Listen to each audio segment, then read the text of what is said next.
Hello guys, तो कैसे हैं आप सभी। तो आज की कहानी शुरू करने से पहले अगर आप मेरे चैनल पर न्यू हैं तो प्लीज़ उसे सब्सक्राइब ज़रूर कीजिएगा। तो आज की कहानी शुरू करते हैं। उम्र के इस पड़ाव पर एक माँ को बेटी का सहारा। पूरे 5 साल का एलएलबी का कोर्स कर पुणे से आज लवली अपने घर वापस आई थी। अब यहीं रहकर वह ट्रेनिंग करने की सोच रही थी। वैसे तो वह बीच बीच में कॉलेज से घर आती रहती थी, पर अब की बार उसे अपनी माँ थोड़ी बदली बदली लग रही थी। उसकी माँ काफ़ी चिड़चिड़ी हो गई थी। उसने पूछा, माँ कोई बात हो गई है क्या? आप किसी बात को लेकर परेशान हो क्या? तो उन्होंने कहा, नहीं कुछ नहीं हुआ, पर कोई बात तो थी। मैंने नोटिस किया मम्मी बात बात पर पापा पर चिल्ला देती थी। पापा कहते हैं, अरे आज तो पकोड़े खाने का बड़ा मन कर रहा है। तो मम्मी कहती, मैंने ऑलरेडी खाना बना लिया है, अब चुपचाप खा लो, मैं और कुछ नहीं बनाने वाली। अब वह छोटी छोटी बातों पर पापा से लड़ने लगी थी। पापा आकर शर्ट प्रेस करने के लिए कह देते या अपना कोई सामान पूछ लेते थे तो उन पर बेमतलब गुस्सा हो जाती थी। मुझे कुछ समझ नहीं आ रहा था। मुझे लगा कि कहीं मम्मी की तबीयत तो ठीक है ना। एक दिन मैं घर के बाहर टहल रही थी तो मुझे अम्मा मिली। अम्मा हमारे घर के जस्ट बगल वाले घर में ही रहती है। जब मैं छोटी थी तो उनके घर जाकर उनके साथ खेला करती थी। मेरा और उनका बॉन्ड काफ़ी अच्छा था। तो वह मुझे देखकर बहुत खुश हुई और मुझे अपने साथ अपने घर ले गई। पूछती, और लवली बता कैसी है बेटा, सब कैसा चल रहा है? तो मैंने कहा, सब ठीक है अम्मा, पर एक बात समझ नहीं आ रही है। तो अम्मा ने पूछा, क्यों, क्या हो गया, बता मुझे। तो मैंने अम्मा को सारी बात बता दी और कहा, अम्मा मुझे तो बहुत डर लग रहा है, समझ नहीं आ रहा है, क्या करूं? तो अम्मा कहती है, अरे इसमें डरने वाली कोई बात नहीं है। तेरी माँ को कोई बीमारी नहीं हुई है, उसे तो अकेलापन खा रहा है।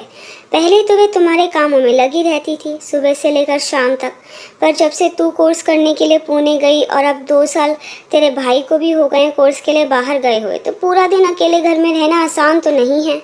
तेरे पापा भी सुबह काम पर चले जाते हैं, रात को लेट आते हैं। उसे तो खुद को नहीं पता होगा कि वह इतना चिड़चिड़ क्यों करती है, इतना गुस्सा क्यों करती है। लवली को अम्मा की थोड़ी थोड़ी बातें समझ में आने लगी थी। फिर मैं घर जाती हूँ और मम्मी से पूछती हूँ, क्या हुआ मम्मी, क्या बात हो गई जो आप पूरा दिन इतना परेशान रहते हो?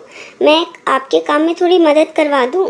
तो मम्मी कहती है, नहीं कुछ नहीं, मेरा दिल नहीं लगता। पहले तुम दोनों भाई बहनों के कामों में लगी रहती थी, अब तुम दोनों बड़े हो गए हो। चिंटू भी पढ़ाई करने बाहर गया हुआ है, तू भी कितने सालों में घर वापस आई है। ऐसा लगता है जैसे किसी को मेरी ज़रूरत ही नहीं है। तो मैंने कहा, आप ऐसा क्यों कहती हो? तो मम्मी कहती है, और क्या कहूँ, तेरे पापा तो ऑफिस चले जाते हैं और मैं सारा दिन खाली पड़ी रहती हूँ। घर के काम करने के बाद भी इतना फ्री टाइम रहता है मुझे। तो मैंने कहा, इस समय का उपयोग करो, आपके जो शौक अधूरे रह गए थे उन्हें पूरा करो।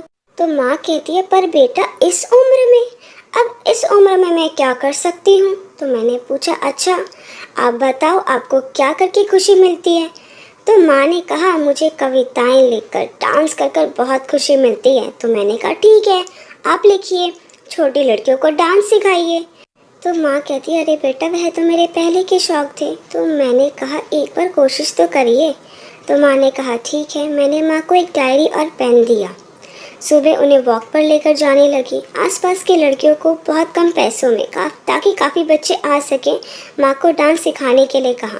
उन्हें कुछ दिन तो लगे, पर फिर माँ मगन होकर डांस सिखाने लगे।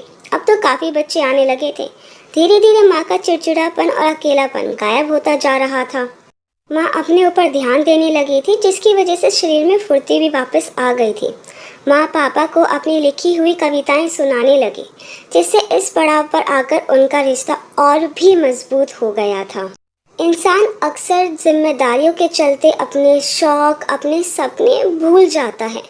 पर गाइस, अगर हमें कभी भी मौका मिले तो बिना ये सोचे कि हमारी क्या उम्र है, हमें अपने शौक और अपने सपनों को पूरा करने का एक ट्राई तो ज़रूर देना चाहिए है, ताकि कल को मन में ये ना रह जाए कि हाय मेरा ये शौक, मेरा ये सपना अधूरा रह गया।